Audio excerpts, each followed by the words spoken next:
그러면 이제 지금까지 이제 우리가 살펴봤다. 그럼 앞으로 2030년도나 2040년도 정도 가면은 어떤 변화가 올 것인가?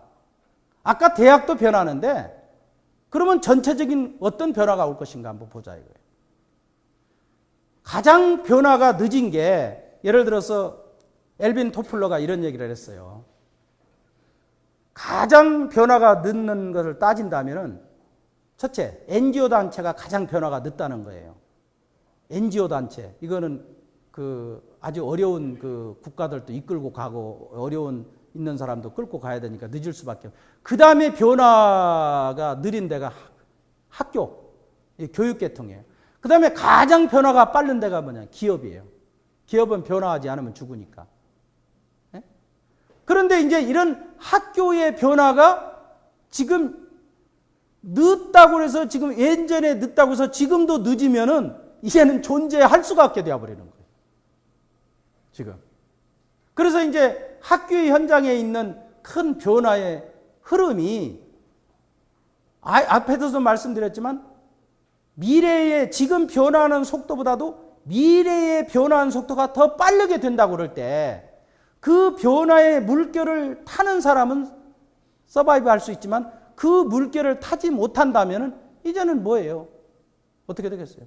빠질 수밖에 없는 거죠. 떨어질 수밖에 없는 거죠. 그런데 이게 2030년도, 45년도쯤 가면은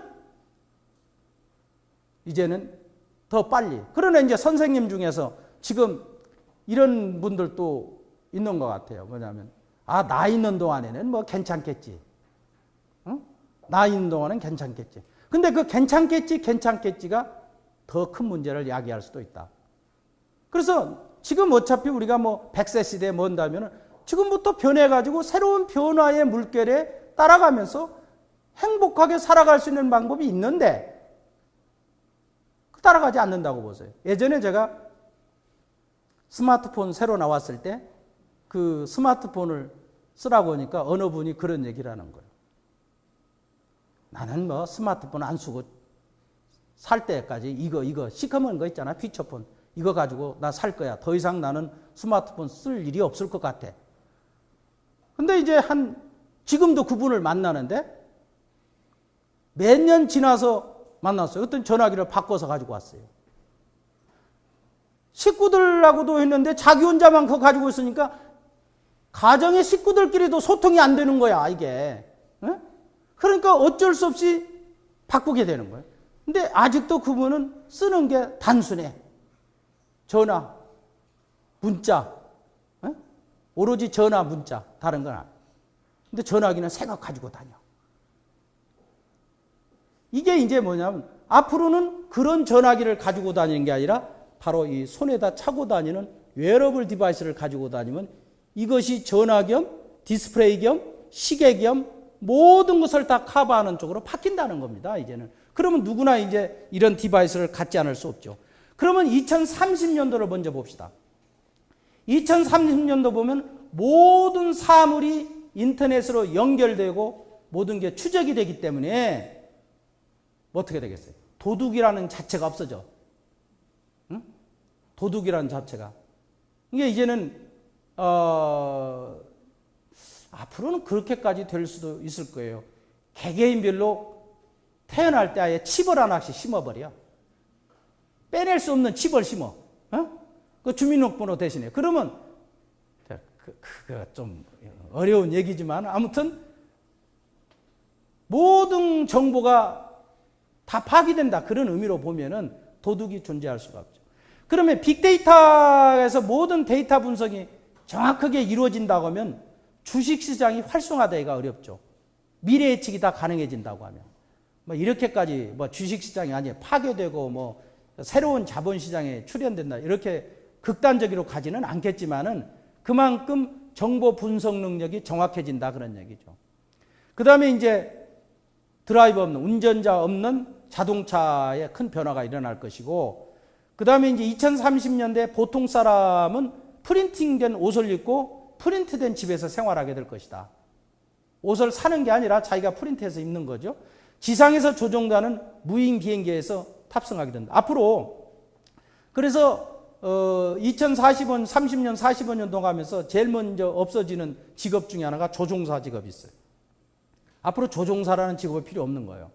지상에서 다 조종을 하니까. 에? 그러니까 조종사가 의미가 없지. 두 번째, 택시 운전하는 운전사가 필요 없게 되는 거지. 에? 이런 것들이 이제 직업이 새로 없어지는 거예요. 그러면서 이제 새로운 직업이 나오겠죠. 자동차를 어떻게 실내 장식을 잘해줄 것인가, 뭐 이런 거. 그 다음에 거기에 어떻게 영화를 주기적으로 공급해 줄 것인가, 뭐 이런 새로운 또 직업들이 나올 거라는 거죠. 그 다음에 이제 한 개 이상의 로봇을 소유해서 로봇이 집안일을 보살펴주고 치매 노인 보살피고, 지금 치매가 심각한데 나이가 많이 들어가면서 이 치매 노인들을 어떻게 케어해 주느냐, 이것도 좀 중요한 문제죠. 그 다음에 이제 모든 게 공유 문화가 돼가지고 혼자 쓰는 게 아니라 같이 쓰는. 그래서 이제 공공재가 많이 늘어나는 거예요. 노인 혼자 집에 있으면 뭐 하겠어요. 이제 노인정 같은 데 가고 이런 데가 이제 굉장히 활성화되면서 이제 새로운 또 문화가 만들어지겠죠. 그러다 보니까 이제 새로운 문화에 적용하고 새로운 환경에 적응하려니까 교육도 3배 이상을 받아야 되는, 끊임없이 그러니까 평생 교육을 해야만 된다는, 평생 학습을 해야만 된다는 거. 2030년도쯤 돼서 큰 그 변화를 보면은 프로그램에서 앱 개발하는 그런 것들이 굉장히 뜰 것 같고, 3D 프린팅 기술이 뜨고, 그 다음에 이제 대기에서 물을 획득해서, 이게 이제 이렇게 다 하면은 또 문제는 될지 모르겠지만은, 물을 사먹은 게 아니라 집에서 대기 중에 있는 물을 수집을 해가지고 그 물을 통해서 어떻게 하겠어요? 정제해서 먹는 그런 걸로 갈 것이고, 상업적 무인 항공기, 운전자 없는 자동차, 초고속 운송, 뻥 쏘면 그냥 날아가는 미사일 날아가듯. 그 다음에 이제 마이크로 대학, 이게 뭐냐면 교육과 관련해서 마이크로 대학이라는 게 이런 겁니다. 내가 이제 아까 모바일에서 어떤 5분짜리 학습 콘텐츠를 읽었어요. 그리고 인터넷에서 또 어떤 기사를, 교육 기사를 검색했어요. 집에 가서는 그에 상응하는 그와 비슷한 다큐멘터리를 봤어요. 이것이 전부 연계된 상태에서 축적이 되는 거예요. 그것이 하나의 마이크로 학점으로 인정이 되는 거예요. 그래서 그런 것들이 다 모아진, 예를 들어 100개의 마이크로 학점을 전통적인 한 개의 학점으로 연계시킨다든가, 이런 것들이 이제 가능해진 새로운 학점 제도, 마이크로 칼리지라는 것들이 나오게 된다, 그런 얘기입니다. 그러면 이제 2045년도 나오는 거, UN 미래보고에서 나온 내용입니다. 2045년도 정도 가면은 인간 4.0이다. 그러니까 인간 4.0이라는 게 어떤 거냐? 3D로서 바이오 프린터, 3D 바이오 프린터로 좀 노화된 장기를 인쇄해가지고 대체시키는 거예요. 그게 다 가능해지는 거예요. 그러니까 내장 중에 좀 이상한 게 있으면 그걸 3D 프린터, 바이오니까 이제 세포 조직이 뭐 있는 그런 물질로 이제 만들어낸다는 겁니다. 3D 바이오 프린터라는 것은. 그래서 그것을 찍어서 인간 장기 중에서 노화된 장기, 고장난 장기를 교체시키는. 2045년도면 지금 2015년, 30년 나오고는 해당 안 되겠네. 국가 해체. 그게 무슨 얘기냐면은 이제는 이해 당사자끼리 자주 만나게 되는, 이해 당사자끼리 지역을 이제 넘어가지고 같은 목적을 막 가진 사람끼리 이제 뭉치게 되는 거야. 그러니까 어떤 국경이라는 어떤 국가라는 개념이 희박해지는 거예요. 지금도 그러잖아요. 시니어일수록 국가라는 개념이 굉장히 강하잖아요. 자꾸 이렇게 젊은 세대로 내려오면서 그게 좀 약한 것이 현실적인 거예요. 이런 문제. 그 다음에 이제 인터넷을 기반으로 한 대기업, 지금 현재도 나오고 있지만 더욱더 아까 47%가 없어지면서 새로운 패러다임에 맞는 기업들이 만들어진다고 그랬잖아요. 그 다음에 디지털 통화. 또 하나 재미있는 게 브레인 업로드.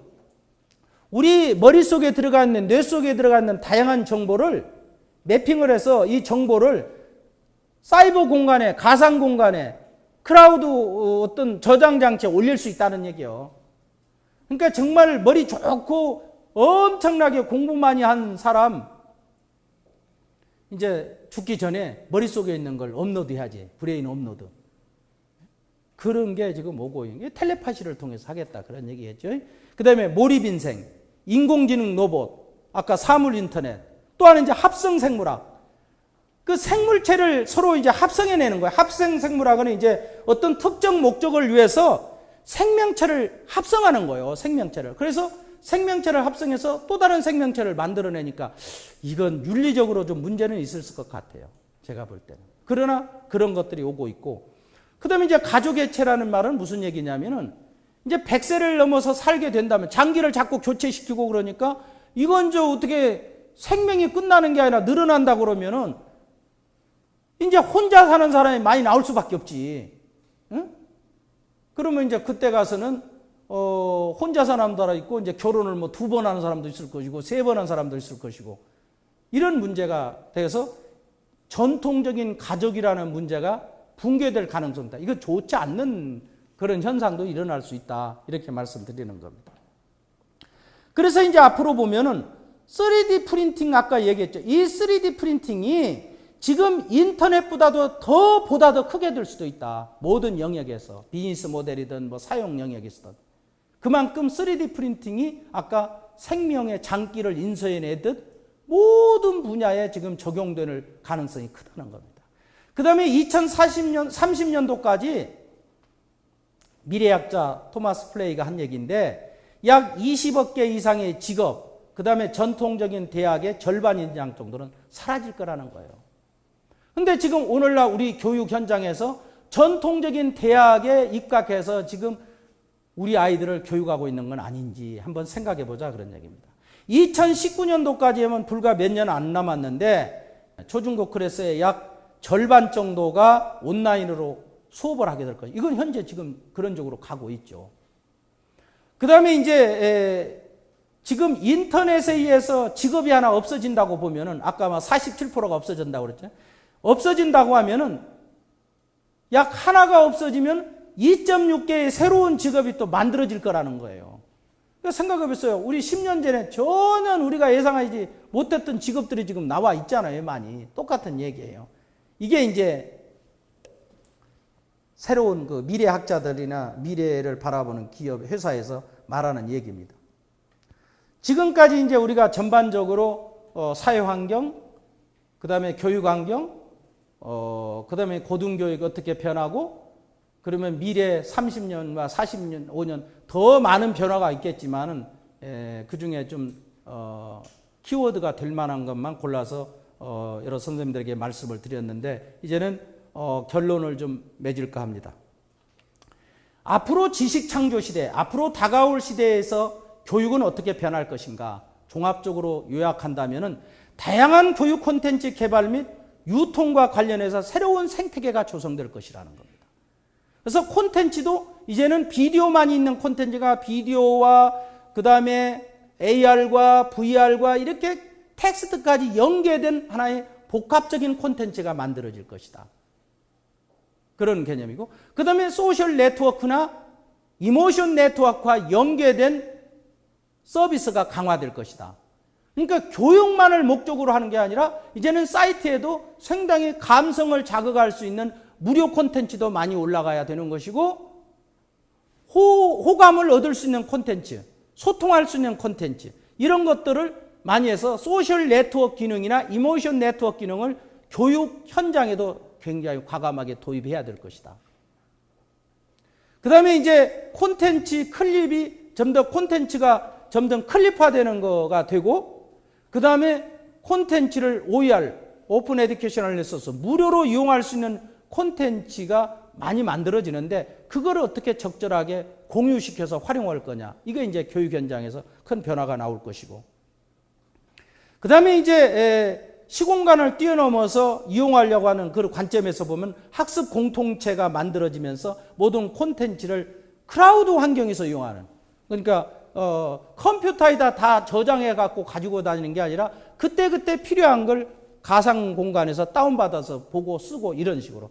그러니까 극단적으로 하면 내 컴퓨터에 아주 최소한의 디스크 메모리나 저장 메모리만 있으면 되지, 대용량 하드디스크를 가지고 다닐 필요도 없게 되는 그런 문제가 있는 거죠.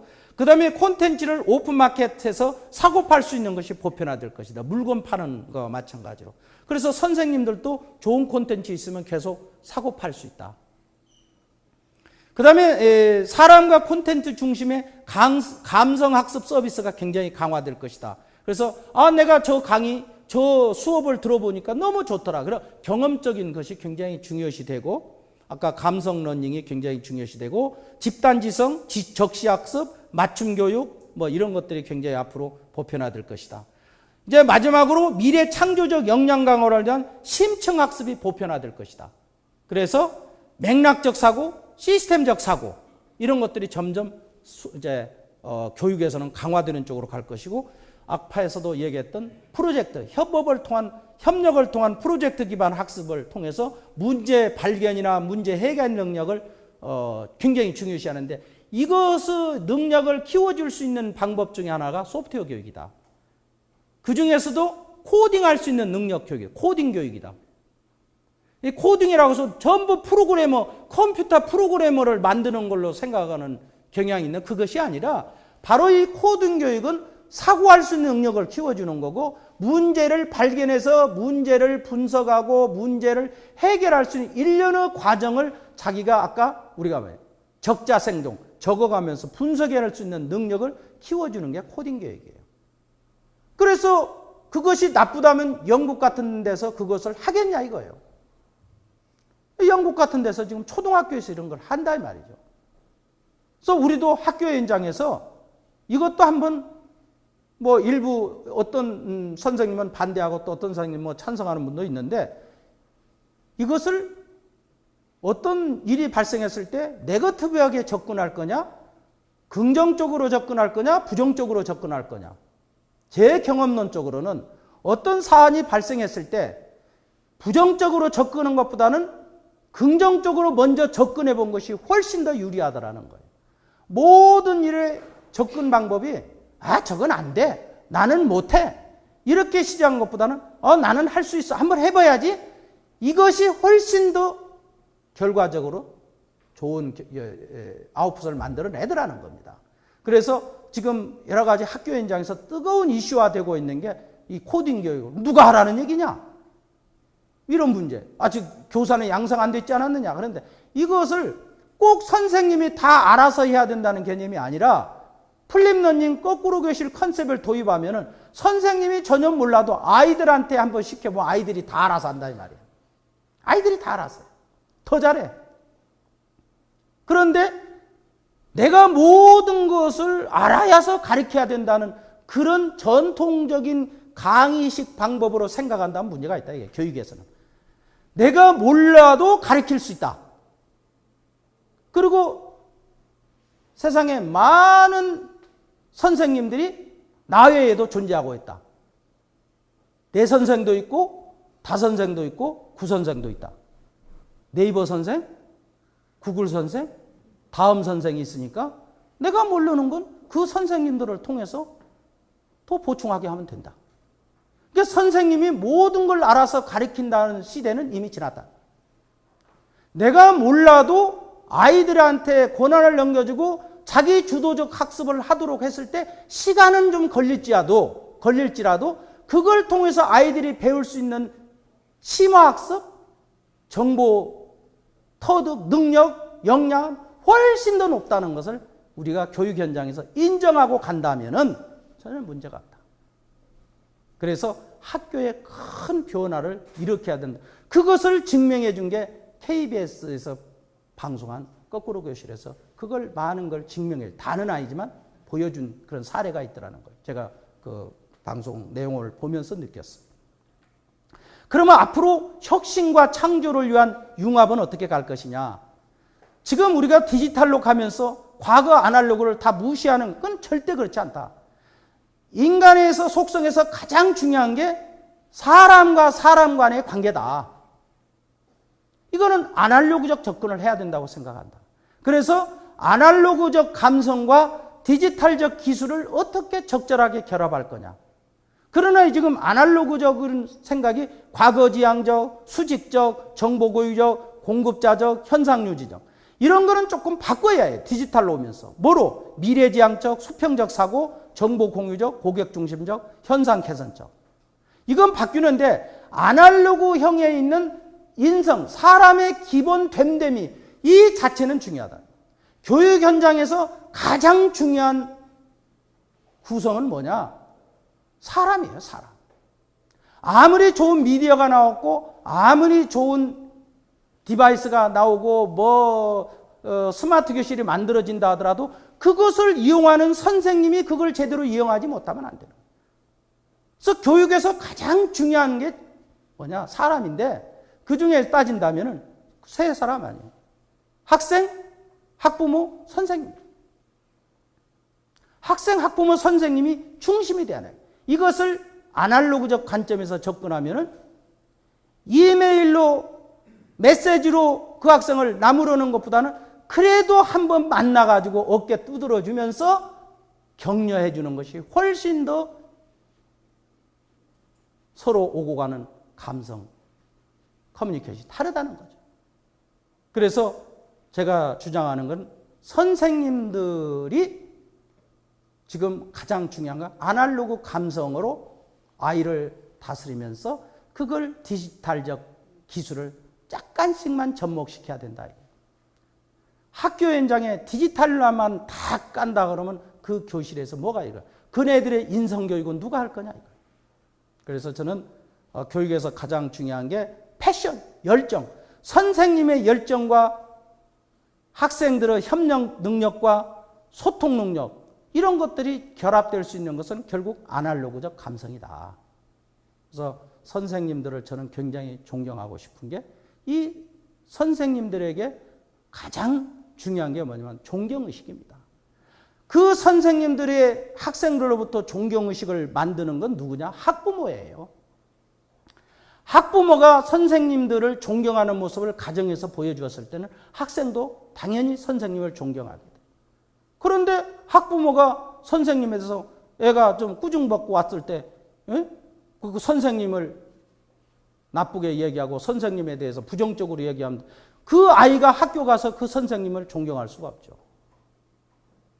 저는 교육할 때 그런 경험 저도 있었잖아. 아이들 키우면서 그런 학교에서 그런 경험. 아, 선생님이 야, 너 잘 되라고 뭐라고 한 거야.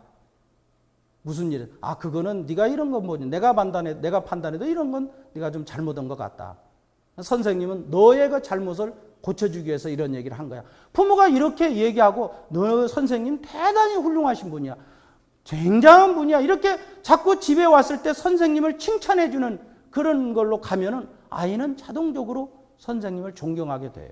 그 문화를 조성해줘야 돼요. 그래서 앞으로 우리 교육에서 새로운 변화가 일어나야 된다. 그래서 앞으로 이제 지식 창조 시대에 그 미래의 리더십은 어디서부터 나오냐? 지금 모든 걸 머리로서만 생각하지 말라 이거예요. 머리로 생각하지 말고 가슴으로 소통하고 말하는 소통이 아니라 듣는 소통을 굉장히 중요시하고 도덕성과 실천으로 모범을 보이고 더불어 함께 일하는 자세를 어떻게 키워줄 거냐. 제가 그래서 저는 교육자는 교육학을 전공하고 그런 건 아니지만은 세상 살아가면서 IT를 공부하고 지난 6, 7년 동안 교육 분야에 있으면서 제가 느낀 건 바로 그거로다.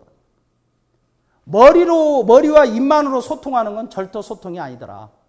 정말 가슴을 가지고 진정성을 가지고 소통했을 때 상대방도 진정성 있는 소통이 되더라. 그래서 제가 이제 이거를 여러분 본 분도 있고 안 본 분도 있을지 모르겠지만은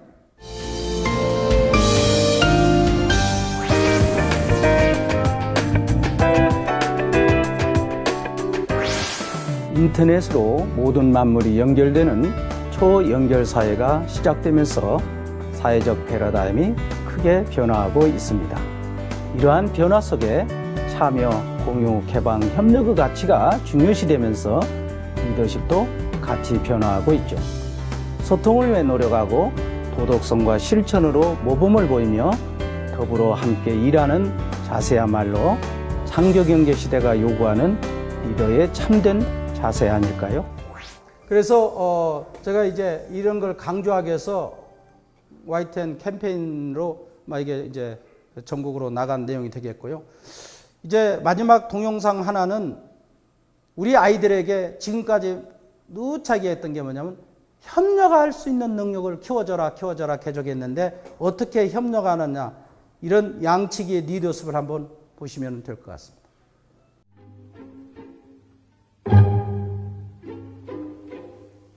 양치기가 양떼를 보는 세 가지 방법. 첫째, 양치기가 앞장서서 간다.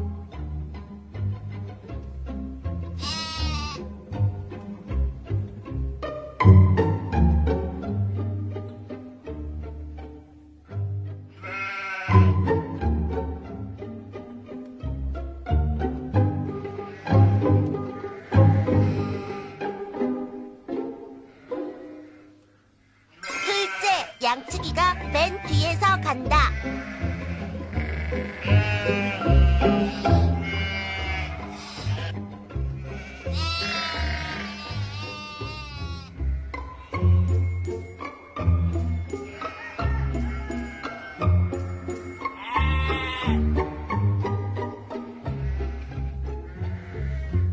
세 번째, 양떼의 한복판에서 간다.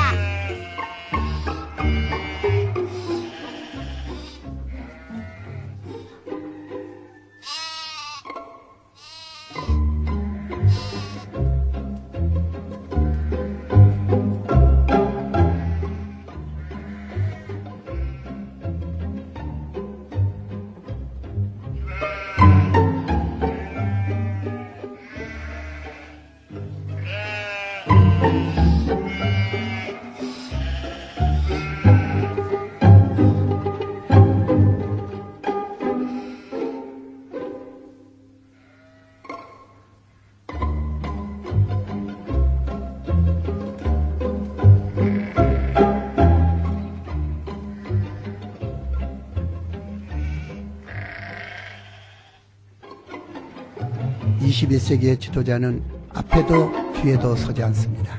한복판에서 지팡이를 우뚝 세우는 것입니다.